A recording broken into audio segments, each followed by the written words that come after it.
끌어당김의 법칙, 자기암시 등에 복종하는 자들의 문제점 중 하나는 심리적인 콤플렉스를 애써 외면한다는 것입니다. 최근에 한 성공학 강사는 어릴 때 안 좋은 기억은 내가 에너지를 주기 때문에 존재한다. 기억을 왜곡하면 된다. 고 하는데 말은 멋들어지게 했지만 결국 그 강사뿐만 아니라 성공학 자체의 가장 큰 문제점이 마음 고쳐먹기가 가능하다라고 하는 것입니다. 하지만 과거의 기억을 왜곡하거나 다짐해서 잊어버리는 건 불가능합니다. 여러분들은 초등학생 때 큰 사건들이 기억이 안 나나요? 혹은 이제 생각하지 말자라고 하면 생각을 안 하게 되나요? 아니라는 걸 알 겁니다. 직접 해보고 안 되는 걸 확인하면 되는데 사람들은 직접 해보지 않고 자꾸 어떤 권위의 말을 믿을지 고르느라 시간을 다 허비합니다. 심리에 대해 고민해본 적 없는 둔감한 아빠가 야 그냥 잊어버려 하는 도움 안 되는 조언과 다를 바가 없는데 포장을 예쁘게 해놓으니 사람들이 좋아하는 것이죠. 과거의 기억은 잊고 싶어도 어느 날 갑자기 떠올라서 기분을 안 좋게 만들기도 하고 어릴 적 콤플렉스는 성인이 되어서까지 나를 괴롭히곤 합니다. 콤플렉스는 애써 외면하는 것이 아닌 글쓰기를 통해 마주하여 정리하는 것이 최선의 방법입니다. 유의할 것은 최선이지 비법이 아니라는 겁니다. 참고로 콤플렉스는 열등감과 동의어가 아닙니다. 온갖 종류의 심리적 집착을 말합니다. 예를 들면 지나치게 자부심을 느끼는 것 또한 콤플렉스가 될 수 있습니다.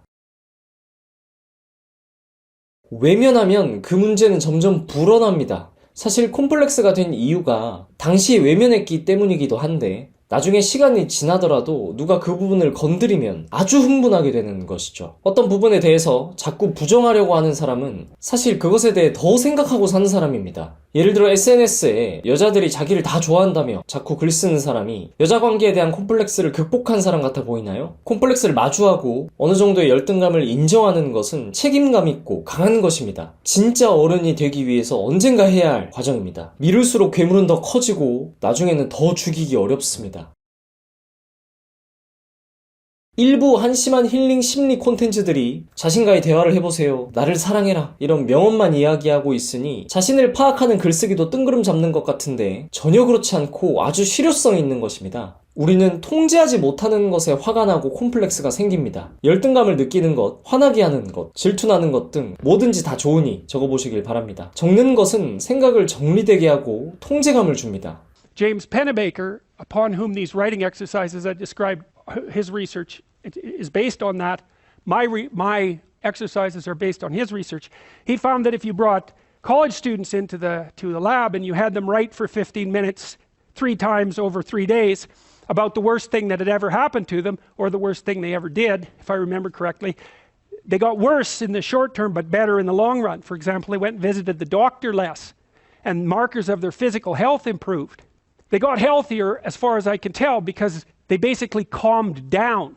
Once they had gone through the negative memory and sorted it out properly and told a properly articulated story and figured out how to deal with it, then their physiology calmed down. 적으면 내 욕구를 알 수 있고 뭘 개선할 수 있을지 알 수 있습니다. 어떤 상황에 내가 주로 예민해지는지, 어떤 부분에 열등감이 심한지, 어떤 특징의 사람과 안 맞는지 등 많은 것을 알 수 있습니다. 물론 안다고 해서 다 개선할 수 있는 것은 아닙니다. 돌아와서 사실 글 대신 말로 해도 되는데 이 글쓰기가 유용한 이유 한 가지는 대상 없이 이야기를 할 수 있기 때문입니다. 정신과를 가고 심리상담을 받는 이유 중 한 가지는 돈을 받지 않고는 어떤 사람의 이야기를 오랜 시간 동안 집중해서 유심히 들어주는 사람이 거의 없기 때문입니다. 가족, 아주 오랜 친구여도 잘 못합니다. 그런데 글쓰기는 시간 제한도 없고 무료이며 누구보다 이야기를 잘 들어주는 대상이 있습니다. 심지어 웬만한 대화보다 효과도 좋습니다.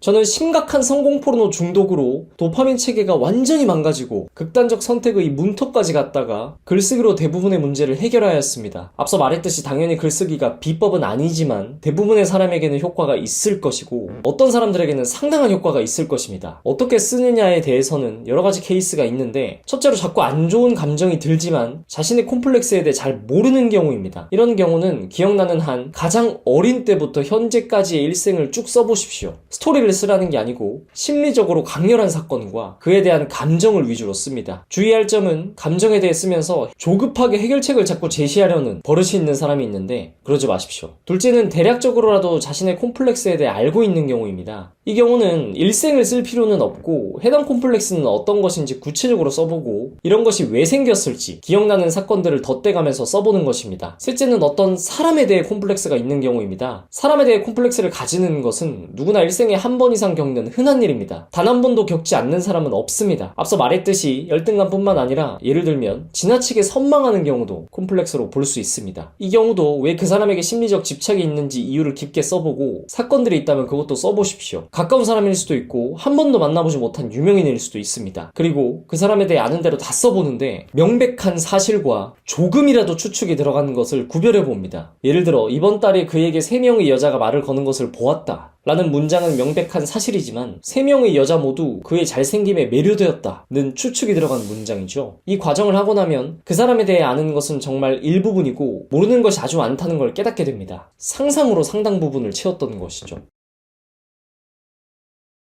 글을 쓰면서 우리가 집중해야 할 것은 욕구입니다. 누구나 돈 많이 벌고 싶고 예쁜 여자 사귀고 싶지만 깊게 들어가 보면 세부적인 욕구가 꽤나 다릅니다. 욕구를 채우려고 한다면 우선 정확히 알아야겠죠. 콤플렉스가 발생하는 것은 대부분 욕구의 큰 좌절입니다. 다음으로 쓴 글을 절대로 그 누구에게도 보여주지 마십시오. 요즘 사람들은 다 검사받을 권위를 찾아다닙니다. 방법론 중독사이다 보니 어떤 방법을 해야 할까요? 어떤 방법이 저에게 맞을까요? 조사를 하느라 시행착오로 얻을 수 있는 노하우를 다 잃어버립니다. 그냥 글을 쓰라고 하면 어떻게 써야 하나요? 부터 공부합니다. 물론 방법도 효용이 있지만 제대로 쓰고 있는 건지 이게 맞는 건지 같은 건 이 문제에 없습니다. 본인이 쓰고 싶은 대로 쓰십시오. 보조적인 팁과 참고할 만한 저희 노하우가 있을 뿐입니다. 돌아와서 아무에게도 보여주지 않는 이유는 완전히 솔직하게 쓰기 위함입니다. 인간은 일기장에도 거짓말을 쓰는 동물이기 때문에 남에게 보여지는 글은 엄청나게 꾸밉니다. 솔직한 욕망을 드러낸다는 것은 있을 수가 없습니다. 정말 신뢰할 수 있는 사람에게 보여줄 수도 있지만 가족, 와이프, 30년지기 친구를 포함해도 솔직한 욕망을 쓴 글을 보여줄 사람은 거의 없습니다. 솔직하게 쓰는 것도 연습이 필요합니다. 혼자 보는 곳에 쓰더라도 이때까지 욕망을 외면해온 분들은 스스로도 거짓말을 하고자 하는 욕구가 올라오기 때문에 쉽지 않습니다. 오래 외면해 왔을수록 더 힘들고 어렵기 때문에 빨리 시작하는 게 좋은 것입니다. 참고로 종국의 그 욕망을 사람들에게 이야기하는 등 사회적으로 인정받으려는 게 아닙니다. 스스로 인정하려는 것이죠. 글쓰기가 루틴화 됐다면 체크리스트를 두고 점검해보는 것도 좋은 방법입니다. 솔직하게 썼는가? 스스로 속인 부분은 없는가? 글이 인생 계획을 세우거나 원대한 목표를 세우는 것으로 흘러가 버리진 않았는가? 등으로 점검해보는 것이 좋습니다.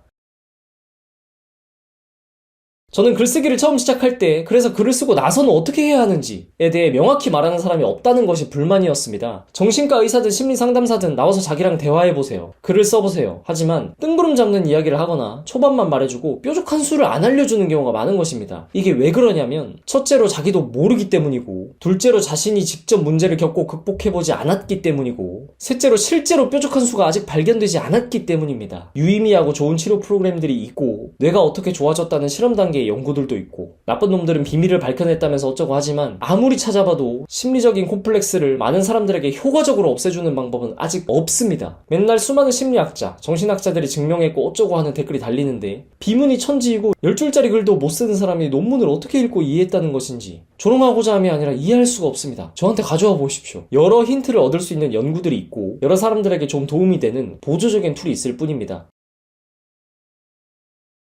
부정적인 걸 자꾸 쓰면 부정적이게 되거나 매몰되면 어떡하죠? 하는 사람들이 있는데 자기암시, 끌어당김 등의 자기개발 툴에 상당히 중독되어 있다고 볼 수 있습니다. 그것에 오히려 사고가 매몰되어 있는 것이죠. 심리상담이 그러면 내담자의 문제를 다 외면하고 듣기 좋은 칭찬만 하고 그런 거 생각하지 맙시다 하면서 끝낼까요? 그렇지 않습니다. 글쓰기는 스스로와 하는 상담입니다. 지나치게 감성적인 성격 유형의 경우 그럴 수도 있지만 극단적인 사례이기 때문에 넘어가겠습니다. 둘째는 글을 써서 목적이 무엇이냐? 어떤 목표를 세우고 실천해 나가는 거냐? 묻는 경우입니다. 요즘 사람들은 목표 세우기 중독입니다. 삶은 점들의 연결일 뿐이라고 생각합니다. 자꾸 처음부터 명확한 목표를 가지지 마십시오. 심리적인 콤플렉스를 마주하는 글쓰기에서 그런 태도를 가지고 시작하는 것은 아무것도 얻지 못하게 하는 원인 중 하나입니다. 조바심을 내어 얼른 파악해서 극복해야지 같은 마음은 별로 필요한 것이 아닙니다.